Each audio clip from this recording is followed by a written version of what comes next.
ఉన్న బంగారాన్ని విడిపించి ఆ రోజు ఆన్లైన్ రేటుకే మేము కొంటాం. Sharma gold company.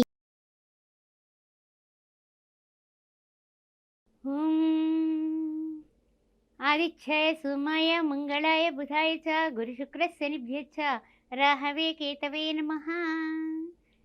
మేషరాశి వారికి సంవత్సర ఫలాలకి స్వాగతం సుస్వాగతం. ఏ విధంగా ఉండబోతోంది? అశ్విని నక్షత్రం 4 పదాలు, భరణి నక్షత్రం 4 పదాలు, కృత్తిక ప్రథమార్థం.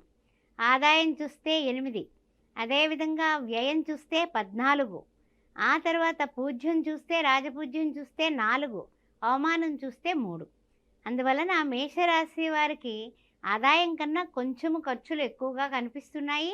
అయితే ఏమిటంటే రాజపూజ్యం అయితే చాలా బాగుందని చెప్పొచ్చు, అవమానం రాజపూజ్యం కంటే తక్కువగా ఉంది. ఈ విషయాన్ని శుభసూచకంగా మనం అనుకుంటూ మనం ముందుకు పెడదాము. మరి ముఖ్యంగా చూసినట్లయితే మీకు ఒకంత గురుబలం చాలా చాలా అద్భుతమైనటువంటి ఆనందమైనటువంటి పరిణామాలకి దారితీస్తుంది. అదృష్టవంతులు ఎవరయ్యా అంటే మేషరాశి రాశివారే అని చెప్పుకోవచ్చు. అదేవిధంగా అన్ని విధాల అనుకూలంగా ఉంటూ అన్ని విధాలుగా బాగున్నప్పటికీ కూడా శని భగవానుడి వల్ల, రాహు వలన, కేతు వలన, అంటే ఏమిటి, వ్యయంలో రాహు ఉన్నాడు. అదేవిధంగా చూసినట్లయితే కనుక మనకి షష్టమంలో కేతు ఉన్నాడు. అందువలన కొన్ని ఇబ్బందులు వచ్చినప్పటికీ కూడా అన్ని విధాల ముందుకి అద్భుతమైనటువంటి పరిణామాలతో సాగడానికి కొన్ని చిన్న చిన్న ఆటంకాలతో మనం ముందుకు పెడుతూ ఉంటాం. అంతేగాని పెద్ద పెద్ద కష్టాలు, నష్టాలు, బాధలు లేవు. కానీ చిన్న చిన్న ఇబ్బందులు అయితే, మనిషి అన్నాక ఇబ్బందులు తప్పవు కదా, ఆ విషయంలో మనం ముందుకు పెడతాం. తర్వాత ఏంటంటే ఖర్చులు పెరగడం వల్ల పనుల విషయంలో ఆరాటం. ఏం చేయాలి, అది చేయాలి, ఇది చేయాలి, 4 పనులు ఒకేసారి చేద్దాం అనుకుంటారు. 4 పనులు ఒకేసారి ఒక మానవుడు చేయగలుగుతాడా? చెయ్యలేడు. కాబట్టి మీరు ఏం చేస్తారంటే కనుక ఒక పని తర్వాత ఒక పని అన్నట్టుగా మీరు సమయాన్ని అడ్జస్ట్ చేసుకోండి. కాలాయ నమః, కాలాతీతాయ నమః అంటూ ఉంటాం కదా భగవంతుడిని. కాలాన్ని మీరు అడ్జస్ట్ చేసుకుంటూ ఉండండి. అదేవిధంగా ఊహించని సంఘటనలు ఏమన్నా జరిగితే కనుక ధైర్యాన్ని కోల్పోకండి.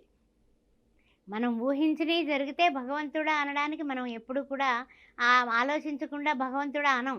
అబ్బా పర్వాలేదు, నేను అనుకున్నవన్నీ జరిగిపోతున్నాయని ఆనందంగా కేరింతలు కొడతాం. ఊహించినటువంటి పరిణామాలు కూడా ఎదుర్కోవాల్సిన పరిస్థితులు ఇక్కడ కనిపిస్తున్నాయి.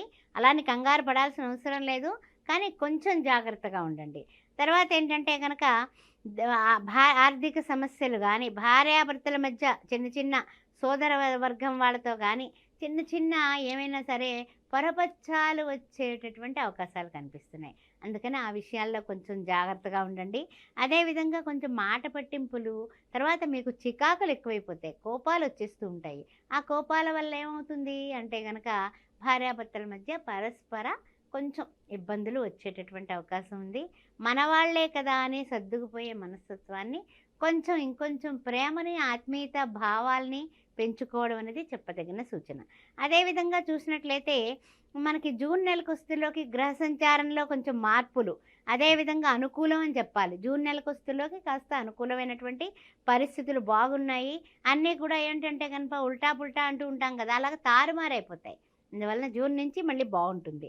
ఆర్థికంగా, ఆరోగ్యంగా, సంతానపరంగా అన్ని విధాలా కూడా మానసికంగా చాలా చక్కగా మీరు సంతోషంగా, ఆనందంగా, ఉల్లాసంగా ఉండడానికి జూన్ నెల నుంచి చాలా బాగుంటుంది.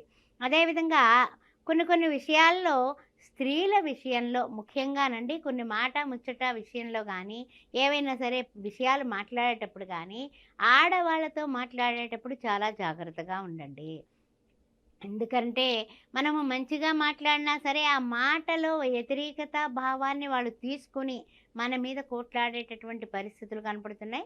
కాస్త ఆ విషయంలో జాగ్రత్తగా ఉండండి. తర్వాత ఏంటంటే కొన్ని పరిస్థితులు మనకి అనుగుణంగా ఉన్నప్పటికీ కూడా వాళ్ళు మన మాటని మనం జాగ్రత్తగా మాట్లాడకపోతే మాటని అపార్థం చేసేటటువంటి విషయాలు, అది అర్థం అంతరార్థం మారిపోయి వేరే బయటకు వెళ్ళేటప్పుడు వేరే విధంగా వెళ్ళేటటువంటి అవకాశాలు, దానివల్ల విమర్శలు, ఇవన్నీ కూడా వచ్చే పరిస్థితులు కనపడుతున్నాయి. కాస్తంత ఆ విషయంలో, మాట విషయంలో జాగ్రత్తగా ఉండండి. తర్వాత విషయానికి వచ్చినట్లయితే కనుక విరోధాలు వచ్చే అవకాశం ఎప్పుడైతే ఉందని మనకు తెలిసిందో, దీపం ఉండగానే ఇల్లు చక్కబెట్టుకుంటాం కదా, ఆ విధంగా మీరు కొంచెం జాగ్రత్తగా ఉండడం అనేది మీరు ప్రారంభించండి. అదేవిధంగా చూసినట్లయితే కొంచెం తీర్థయాత్రలు అలాంటివి చేయడానికి అవకాశం కనపడుతుంది. అదేవిధంగా కొన్ని విషయాల్లో విద్యార్థులు చదువులో రాణిస్తున్నారు కదా అని వదిలేయకండి. చదువు ఏం చదువుతున్నారు, ఎవరితో మాట్లాడుతున్నారు, ఎలా ఉన్నారు అనేది మీరు తప్పనిసరిగా ఒక కన్ను వేసి ఉంచండి. అది చాలా చాలా మస్ట్ అండ్ షుడ్. ఆ తర్వాత కలిసొస్తుందా అంటే అన్ని విధాలా కూడా కొంచెం చూస్తుల్లోకి నవంబర్, డిసెంబర్ వస్తుల్లోకి కొంచెం అన్ని విధాలా కూడా కాస్త కలిసొచ్చే పరిస్థితులు ఉన్నాయి. వివాహాది శుభకార్యాలు కూడా మనం ప్లాన్ వేసుకున్నటువంటి ప్లాన్ కొంచెం ఖర్చులు ఎక్కువైనప్పటికీ కూడా కంప్లీట్ చేస్తారు.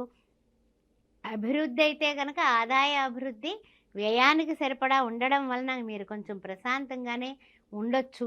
ఆ విషయంలో అయితే ఏం డోకా లేదు. అయితే ఏంటంటే కొంచెం మానసిక ఉత్సాహాలు కాస్తంత అంతంత మాత్రంగా మీరు తీసుకుంటూ ఉంటారు. కానీ ఏంటంటే ప్రతి నిమిషము కూడానండి ఏదైనా సరే నామాన్ని మీ మనసులో అనుకుంటూ ఉన్నట్లయితే జై శ్రీరామ్, జై శ్రీరామ్, జై శ్రీరామ్ అనుకుంటూ ఉండండి. విజయం తప్పక సిద్ధిస్తుంది. ఆ విషయాన్ని మాత్రం మీకు తప్పనిసరిగా చెప్పాల్సిన విషయం అనమాట. తర్వాత ఏంటంటే కనుక ఇల్లు కానీ ఆస్తి కానీ మీరు ఏర్పరచుకునే ప్రయత్నాల్లో ఉన్నారా, సక్సెస్ అవుతారు. ఆ విషయంలో ఏం డోకా లేదు. మీకు యోగం కనిపిస్తోంది, శుభయోగం. అందువల్ల హ్యాపీగా ఉండండి. అవివాహితులకి మీకు లాస్ట్కి ఏమిటంటే కనుక మనకి చూసినట్లయితే ద్వితీయార్థంలో మీకు పెళ్ళవట్లేదురా భగవంతుడా అనుకున్న వాళ్ళకి చక్కగా మనకి సంవత్సరంలో మధ్య భాగంలో వస్తుల్లోకి పెళ్ళిళ్ళు కుదురుతాయి, అవుతాయి కూడా. అందువల్ల వాళ్ళు సంతోషంగా ఉండొచ్చు.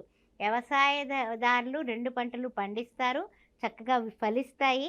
మంచి ధరలతో మీరు చక్కగా ఆర్థికంగా పుంజుకుంటారు అని చెప్పొచ్చు. అదేవిధంగా చూసినట్లయితే జనవరి వస్తుల్లోకి మనకి స్థిరాస్తి వ్యవహారాలు కొంచెం వాయిదా వేయండి. గొడవలు పడకండి. గొడవలు పడకుండా వాయిదా వేస్తే అవి ఇంకా ఇంకా అభివృద్ధి అయ్యి ఇంకా రేట్లు పెరిగే అవకాశం కనపడుతుంది. అదేవిధంగా నిరుద్యోగులకి ఉద్యోగ అవకాశాలు జనవరి నెలలో అయితే బాగున్నాయండి. అప్పటి వరకు నిరుద్యోగిగా ఉన్నవాళ్ళు అప్పుడు గట్టి ప్రయత్నం చేసుకోవచ్చు. వృత్తి ఉద్యోగాల్లో తర్వాత కుటుంబంలోని అంతా కూడా ఏకవాక్య పరిపాలనతో మీరు సాటిస్ఫాక్షన్గా జనవరి నెలస్తులోకి అన్ని విధాలు అన్నీ కూడా ఈ అలజడులన్నీ కొంచెం కొంచెం సర్దుకుంటూ మంచిగా ముందుకు పడతారు. పనులు ఎప్పుడైతే సునాయాసంగా చేసుకున్నారో ఫిబ్రవరిలో మీకు విజయమే. ఇంకంతా కూడా విజయ పరంపర మొదలైందని చెప్పొచ్చు. ఇబ్బందులన్నీ కూడా ఉద్యోగస్తులకు కానీ, వృత్తుల్లో ఉన్న వాళ్ళకి కానీ, వ్యాపారంలో ఉన్న వాళ్ళు కానీ అందరికీ కూడా ఉన్న ఇబ్బందులన్నీ కూడా పాసింగ్ క్లౌడ్స్ లాగా తొలగిపోతాయి. ఇంకా అప్పుడు ఏమిటంటే కనుక ఏదైనా స్థలం కొనుగోలు చేయాలన్నా, భూమి కొనుగోలు చేయాలన్నా, ఇల్లు కట్టాలన్నా ఏమైనా సరే మీరు ప్లాన్ చేసుకుంటారు, ఆ ప్లాన్ అమలు చేయగలుగుతారు. ఆ తర్వాత చూసినట్లయితే మార్చి కుస్తుల్లోకి కొంచెము ఏంటంటే కనుక స్థానచలనం అంటే ఏమిటంటే అనుకూలమైనటువంటి స్థానచలనమే. అంటే మీకు ఇష్టమైన ప్లేస్కే మీరు వెళ్ళడం అనేది, అంటే ఉద్యోగస్తులకు ట్రాన్స్ఫర్ అవ్వచ్చు, వ్యాపారస్తులు కొత్తిల్లు కొనుక్కోవచ్చు, కట్టుకోవచ్చు. అలా స్థానచలనం అయితే కనపడుతుంది. శుభకార్యాలు ఎక్సలెంట్గా నిర్వహిస్తారు.